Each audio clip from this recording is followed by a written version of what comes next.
Well, welcome to the Middlesex Moments Radio Show. I'm Dr. Anna Wasesha, president of Middlesex Community College, and today our whole show is going to be a Lollapalooza about environmental issues. So we have three folks who are here with me in my studio, in my president's office here on the Middlesex campus in Middletown, and the first one is Mark Wodjik, who is a student who's going to be talking later about birds of prey. Michelle Comfort, who is involved with Flippin' Free Stuff, which is the coolest name for that kind of exchange that I've ever heard. I love it. And of course, Christine Witkowski, who is the head of our environmental science program and is very, very engaged in all kinds of things related to the environment. So we have so many activities that are going to start happening here at Middlesex related to the environment, and we have a calendar. So we're going to kind of go through it. So Christine, to you on the symposium. Okay, thank you, Anna. So we call it Earth Week, but that's really becoming a misnomer because it really goes well beyond a week before and after the week of Earth Week. So we're starting this Friday, April 15th. We have a symposium called Our Changing Climate, Its Impacts on the Economy and the Way We Live. And this is partnership with UConn's Climate Adaptation Academy and the Rockefeller Foundation. And the symposium will take place from 8 a.m. to 1 p.m. and everyone is welcome. This is a great symposium because it's going to focus on the effects of climate change, not just about sea level rise and coastal flooding, which has gotten a lot of the attention. This is going to focus more on the ways it's going to impact our infrastructure, farms, wildlife, leisure activities, tourist attractions, and we have a variety of speakers and panelists. The first speaker is David Valley from NOAA, the National Oceanic and Atmospheric Administration, and he's going to be talking about the changes that are already happening, kind of lay the groundwork for what's going on with our weather. And then we're going to move into all the impacts of those changes, the severe precipitation and flooding that's happening along the Connecticut River and so on. So that event is this Friday, and that's really going to kick off all of our activities for this Earth Week. So do you want to say how you can register? Yes. You can go to the Rockefeller Foundation website, and there's a link on there to register online, and we do ask people to pre-register. The cost is $45 for most people. Students are free, and there's also an additional optional lunch. So there is still room in the symposium. We are limited in terms of attendees, but we still have room. So if people are interested, they can go ahead and sign up. Great.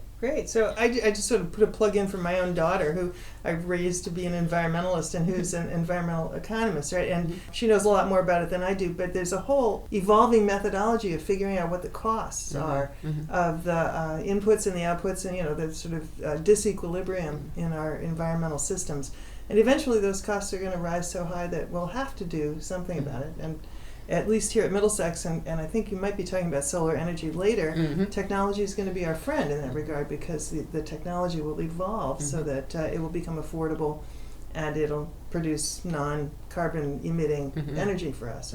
So that's that. So shall we move on to the next piece, which is a film I'm really looking forward to seeing? Yes. We have an annual environmental film series here in Middlesex County. It's a partnership, again, between Middlesex Community College, the Connecticut Coastal Conservation District, Rockefeller Foundation, and Wesleyan as well. Quite a number of us involved in bringing this film series to the area.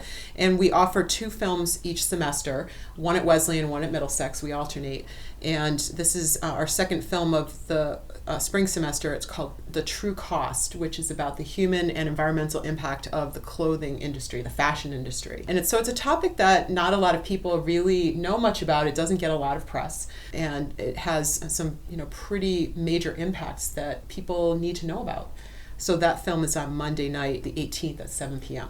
Good, and that's free and open to the public. It is, yep. So we'll chart as we go along, free and open to the public for all of these things. So there's a little bit of cost to the symposium, free and open to the public, the film. I saw the last film, which was The End of the Line, and a really devastating picture about the species of fish in the oceans and what we've done to eradicate some of them and how dependent we are on fish for our protein and our food sources.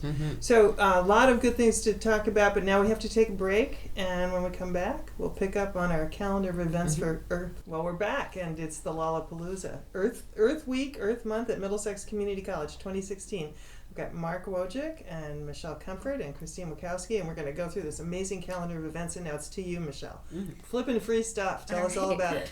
Well, if I can jump in, I want to give Michelle credit for coming up with the great name. That's Oh, It was true. Michelle that named it. Oh, all right. Thank You you. should get an award for that. So basically what Flipping Free Stuff is we have a U-Haul truck that is parked in the parking lot. It's going to start on April 18th, Monday at 10:30 to 2 p.m. And the U-Haul truck will be there receiving donations from staff, faculty, students, even the local public can donate items, and we'll take those items for 2 days back to back from 10:30 to 2, both April 18th and April 19th, Monday and Tuesday. And then we organize those items and throw a huge free tag sale on campus here at Middlesex, and students can come browse, take items without even donating items. And we accept things for the donation such as household items, usable electronics, small furniture, kitchen gadgets, books, movies, toys, pretty much all your stereotypical tag sale items. And during the tag sale, students can come, take whatever they'd like, and we do encourage students to bring canned food goods, which we donate to our own Magic Food Bus here on campus. And any leftover items from our tag sale, we put right back into the U-Haul truck and bring down to our local donation center, Goodwill. Goodwill, yep. Yep. And which parking lot, do you know? Well, on Monday, the parking lot, it's going to be the upper parking lot from 10:30 to 2, and then on Tuesday the 19th, it will be the lower parking lot Okay. from 10:30 to 2. Good, okay. And we'll have students on duty to help unload, so you can drive right up to the truck and somebody will help you unload. You don't have to do it all yourself. Right. So you coined the phrase. I did. And so you must have lived through this in the past, right? So what was it like last year? It was a lot of fun. This will be our 3rd year, and every year we get so much more than we anticipate, and we get a lot of people that walk by and know that things are free and they can come browse and take what they want, and it's been very successful so far. So good. Yeah, good. It's a win-win. Yeah, exactly. It's a wonderful idea. Yeah. Some of the students are really quite shocked when they say, I really can, this is free, I can really Right. take Yeah. this. They don't believe it. Yeah. So that's really gratifying, isn't it, to Right. see? I should mention that Michelle is one of the founding members of our environmental club on campus, which is how she came to be involved in this. Mm-hmm. And she's been really dedicated. And as I said, she came up with the name and was really involved in making this a success. So we wanted her to be able to tell about it. Are you going to be pursuing a career in environmental science? We hope so. That is the plan for sure. But this is my last semester here, so. Michelle is also the winner of the Environmental Science Program Academic Award. Oh, wonderful. Yeah. I don't know if she knows that yet. I'm not sure. I do know that We've yet. released it. We've leaked it. Yes, this is the official announcement. Yeah. Michelle is Thank the you. graduating environmental science major who won the award for the best Wow. student, highest Congratulations. GPA. Thank you, Yep. guys. You heard it here. All right. Wonderful. Well, we got to keep plowing through this because this list is almost endless. So the next one is solar energy. Mm-hmm. Well, so this is a program, it's actually relatively short, Wednesday the 20th at 12:30 in our student lounge, and this is a chance to showcase a student film that was created as a project for PTK, our honor society, Phi Theta Kappa, and the students last year put together a really great film about solar energy on college campuses. So it's a very informational piece that they did themselves. They interviewed various people, including Anna, I believe, and myself, you. yep, Mm-hmm. and a number of other people on campus. So they did a great job. So we want to showcase that, and that also won them some recognition, I believe, as a chapter of PTK. So we want to showcase that film and also update people on the status of the solar panels that are planned for the Middlesex campus.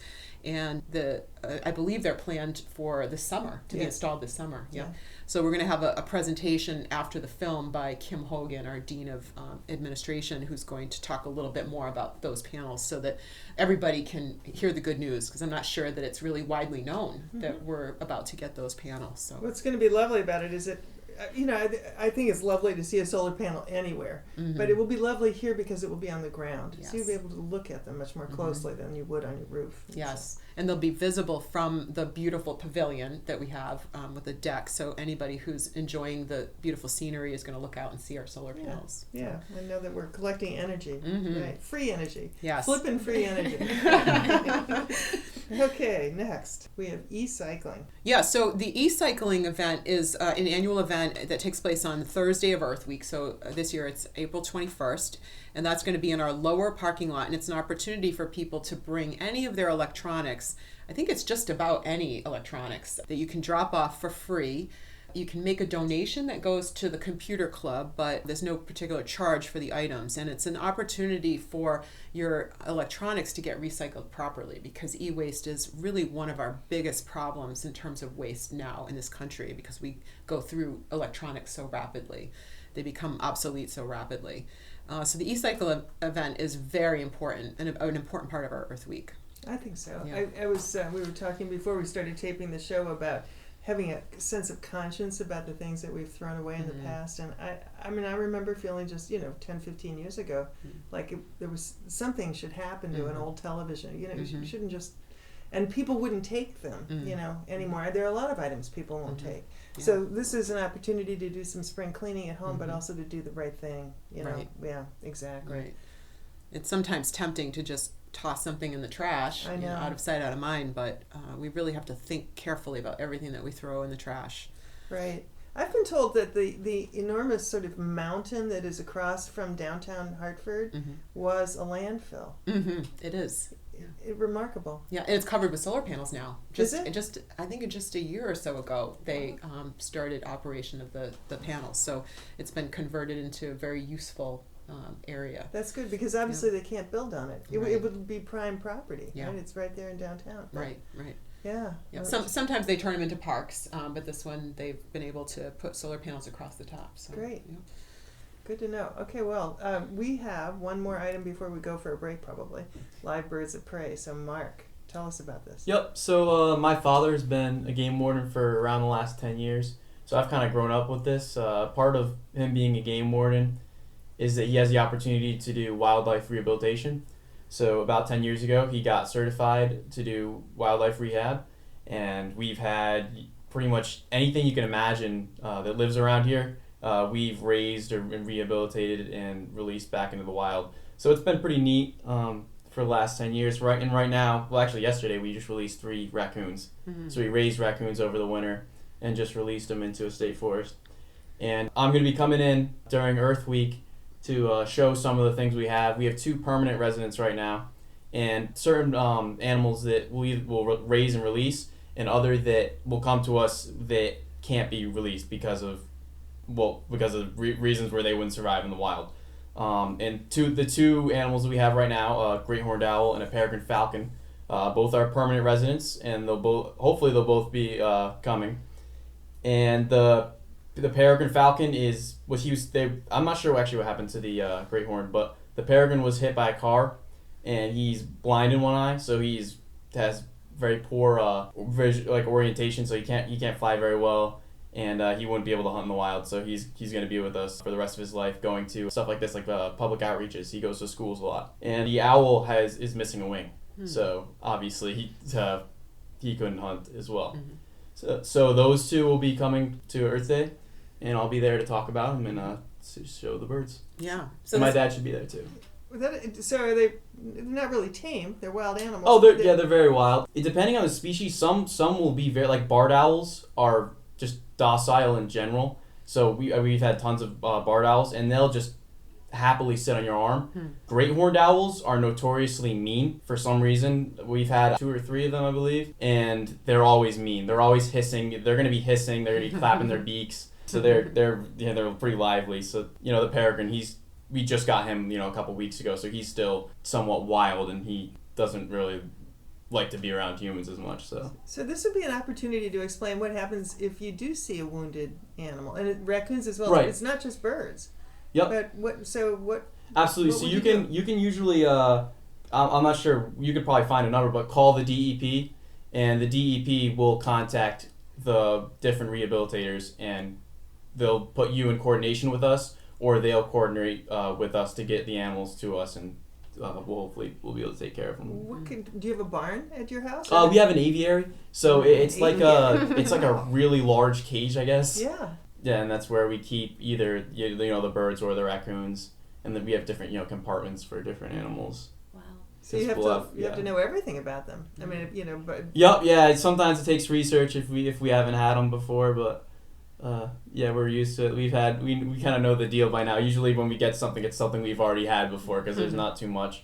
I think the only thing that we haven't had that lives around here is a black bear and a coyote. Those are the two things that I don't think we've had, but pretty much everything else that lives around here we've had. Plus some like weird stuff. We had a African wildcat once that was brought, because people will have pets that they can't legally have, and then they'll get out or something and then hurt themselves or who knows what. So one time we actually ended up getting an African wildcat, which was interesting. And then what happened to the African wildcat? Unfortunately, it ended up dying of an infection because it got hit by a car. So that, yeah. So not all the time they make it. But, right. Yeah. Well, we got to take a break. When we come back, let's talk a little bit more about that. It's fascinating. Okay, sure. So we will be right back. Well, we're back, and it's Environmental Week at Middlesex Community College, Environmental Month. Got Mark Wodjik and Michelle Comfort and Christine Witkowski. And where we left off before the break was the wild birds of prey and your family's dedication. Right. Yeah. So tell us about like some of the amazing stories. Yep. So we've been doing this for about 10 years. So I've had pretty much every animal that you could think of in the state of Connecticut, probably plus a few more. One of the coolest things we ever had was a river otter that we raised since its eyes were shut. And since we raised it, since it was so young, we had it imprinted on our family. So we raised this river otter. My dad had the opportunity to bring it to public out. He did public outreaches, so we bring it to schools and teach people about the environment. And it was that was probably the coolest opportunity. We'd bring it down to our river. We live on a river, so we bring it down to our river and let it swim in the river. And really neat opportunity that we had. Yeah, and then she would come back. Do you have to your house in the night? Right, yeah. When she's ready to come in at night. Yeah, she's coming.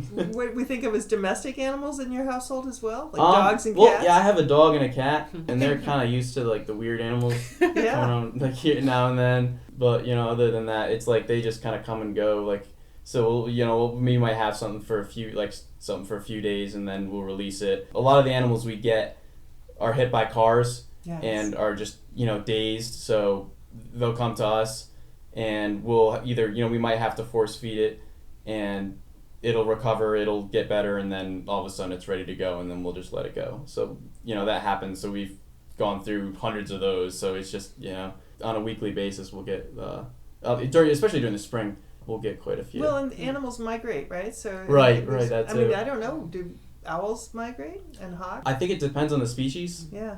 In the area, but they definitely do to a certain extent. Right. Are you going to do something with this in terms of your career choice? Not immediately. I'm actually going to the Air Force Academy to be a pilot, so that's my first goal. But after that, who knows? Work hard not to run into any birds. Right. Yeah, let's try not. Yeah, exactly. Well, we only have a few. We got about 10 minutes left in this section of the program, and we got lots more to talk about. So, Courageous Conversations. Well, did we say when the Birds of Prey program was? I'm not sure if we did. That's the official Earth Day. Earth Day, yes. April 22nd, Friday, from noon to 12:50 in the lounge, which is in Founders Hall, right here. So park in the lower parking lot and come up and see some birds. Yeah. Okay.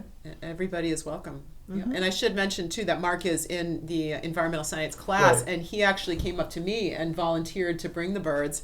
Yep. And so this was his suggestion, and we're really grateful because I know people are really excited about the birds. So thank you, Mark, and to your father too. Dean Wodjik, his father, came and spoke to my environmental class about a year ago, and his presentation was very popular, and he brought birds with him as well. So don't miss this. Right, exactly. Well, I know my husband will be here. He loves wild birds. The whole. And it really is the ecosystem piece, right? I mean, they have to have food because the birds of prey. And when we're talking only about birds, they've got to have shelter, habitat. They've got to have water. And we got to make sure that all works for them, where they gradually can't survive anymore. Yeah, unfortunately. But thanks to people like Mark and his family protecting and saving them. So. And I hope that the listeners, I know we have to get on, but I hope the listeners are realizing if you hit a bird, there's something, or an animal, you had a raccoon, right? Right. Yeah. So there's yeah, something raccoons. you can do so that you don't have to feel that you've made a terrible mistake and there's nothing you can do. Some of them are recoverable. Okay. Absolutely. Yeah. Okay. Yeah. So our next event following that Birds of Prey is the Courageous Conversations discussion. That's a monthly event here on campus where we talk about a variety of social issues.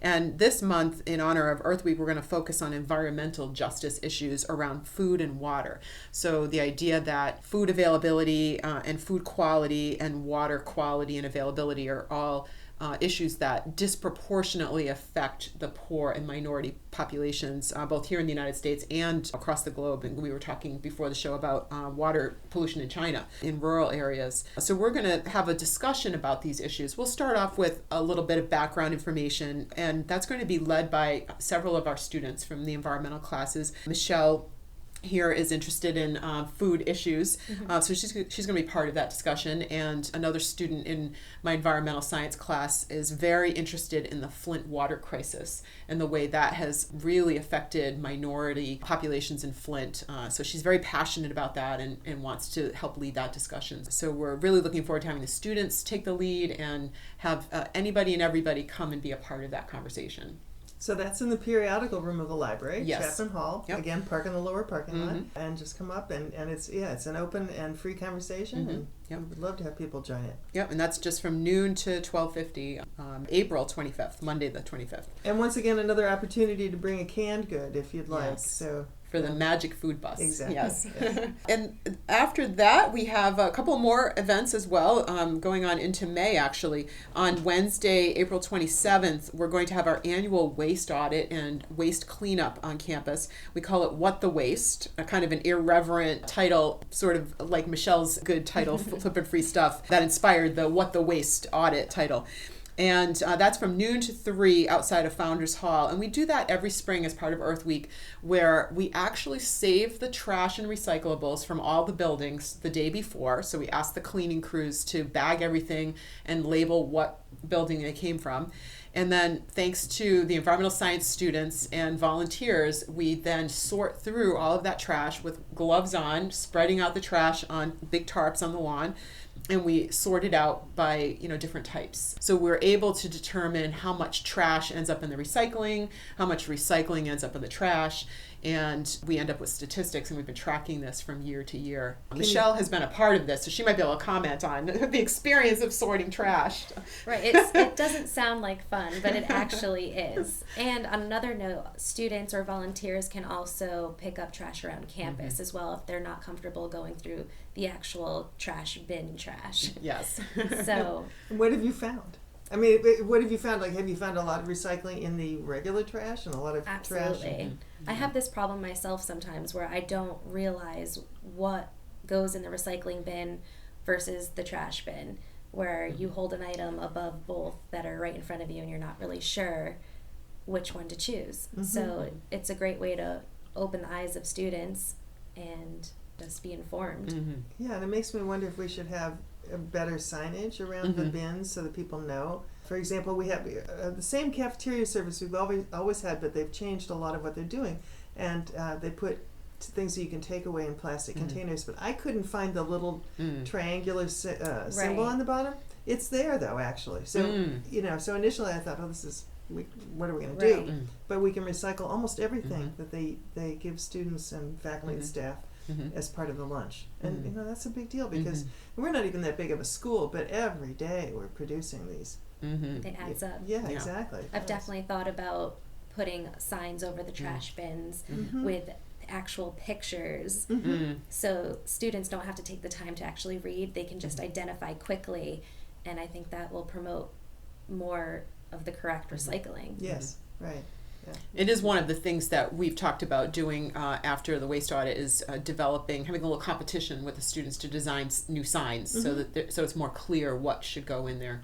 But one of the problems with single stream recycling is that people do throw too many things in the recycling. So on the one hand, single stream recycling has increased recycling rates, as a percentage of the trash, but what ends up going into the recycling plant includes a lot of things that contaminate the material that makes it worth less, and it's making the recycling industry, it's a struggle the recycling industry hasn't really overcome yet. Yeah, So knowing what to put in there really does matter. Right, and there are so many vagaries of that sort of the end market for recycled products, so that the decline in the cost of barrels of oil has meant that the cost of plastics has gone, producing it has gone down, so then there's not as many people interested in buying recycled plastic to convert into something else. Right. Yeah, it's a real problem. Yeah. We have to keep going. Okay, well, we also are running out of time. Yeah. Wow. So we're almost done. We're almost done. So you quickly run through it. Okay. Well, on a related note, the recycling issue, if you are wondering what to recycle, we have an educational program Monday, May 2nd from noon to 1 in the Student Lounge in Founders Hall. And we're actually hosting Middletown's recycling coordinator, Kim O'Rourke, and she's going to come and answer all of those questions. So if you can't participate in the waste audit and learn about it that way, come to that program. So those two things are linked together. And we also have tree planting for Arbor Day, which is April 29th, Friday, April 29th. And every year we add to the President's Orchard on campus, which is on the lawn between Chapman Hall and the lower parking lot. So this year we're going to plant a red bud tree. Red bud tree. Yep. Yes, we are. And that's President Anna's orchard. Yeah, I love that place, and it's doing quite well. And birds are sitting out in those trees, so that's a good thing. So we have to close this program off, but I want to thank all of you, all three of you, Mark and Michelle and Christine, for all the work you do and for the activities you've organized for Earth Month here on campus. And we'll hope to see lots of the listeners come onto campus to participate. This is Anna Wasesha from Middlesex Community College, wishing you all a very good day.